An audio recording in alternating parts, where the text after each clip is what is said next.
Derek, it's great to catch up with you. Thank you. What's your reaction when you step on the floor with a new team for the first time? I mean, you played so long in Chicago and Yeah. playing with new players, new environment. What was that first feeling like when you stepped on the floor with these guys? It felt good, but at the same time, you're trying to get used to one another. You work out with guys individually. You have your individual workouts, and you try to bring that team chemistry together a little bit more whenever you step on the floor. And I think that's what we've been doing these last couple of days.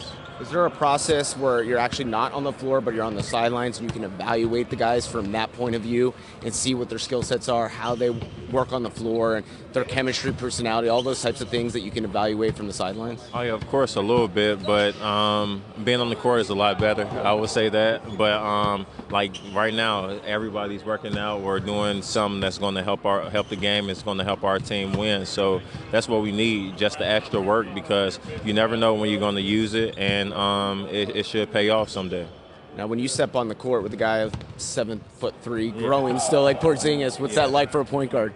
It's fun. That's my first time, for one, playing with a guy that tall, and I'm happy he's on my team. So having two 7-footers back there just hooping and just playing, that's all we need. And it's other guys too that we that's big on this team. You got Lance, you got KO, you got Mo. I mean, it's a lot more other guys that's kind of tall, and in the NBA, you need length if you want to go far. And what about Melo? I know you guys have known each other over the years, played against each other in these wars, but now you're on the same team. And what's that like for you to finally team up with him? Oh, it's all love, man. He's making my job a lot easier. The last couple of plays of the scrimmage, we were running pick and roll, 1-3 pick and roll with me and him, and every time he got the shot. So my job is just to make his job easy and try to make everybody else on the team a lot better. In terms of the system, I know it's early on in this process, and there's a lot of talk about the triangle, but you guys are played a bunch of different sets, isos, triangle, where you're trying to get up and down the floor. But how do you see this team and the way they're going to operate and what you want to do on the floor as the point guard? All I've been hearing now is that they want me to push the ball and they want me to play the way that I normally know how to play. Then if the ball is out of bounds, or if it's a situation where we walking the ball down like a playoff type of situation, we need to slow the game down. That's when we're used to triangle offense. But we've been running the triangle a little bit in practice. Everybody's trying to get used to it. It's a little bit of adjustment that we have to do to get used to it, because the terminology and just the offense itself is kind of difficult. It's complex. So we just got to get used to it, got to get familiar with it before we start running a lot in the game.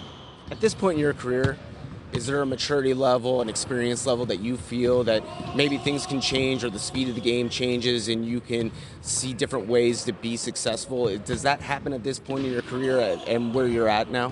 Of course. The game slows down a lot for me. With me missing 3 years because of injuries and coming back, it's all about rhythm for me, Your whole life you've been so used to a 1-2 type rhythm and just playing a certain way, and you go 3 years without playing in a lot of games, or the amount of games that you're used to playing in, and it's all about catching up, putting in that work so that you're back in the groove. From a chemistry standpoint, we see you guys really getting along. Everybody seems to have that chemistry right off the bat. Yeah. Do you feel that, and what has that experience been like for you? I think it's all because of this, coming out here, isolating ourselves from the outside, just really focusing on just basketball, eating with each other, eating lunch, breakfast, lunch, and dinner with one another, talking to one another, learning each other's background. Like, that's what you need to build that chemistry. Awesome stuff as always. We're so excited to be here, and we'll catch up with you throughout training camp. Thank you so much. Thank you, bro. There he is.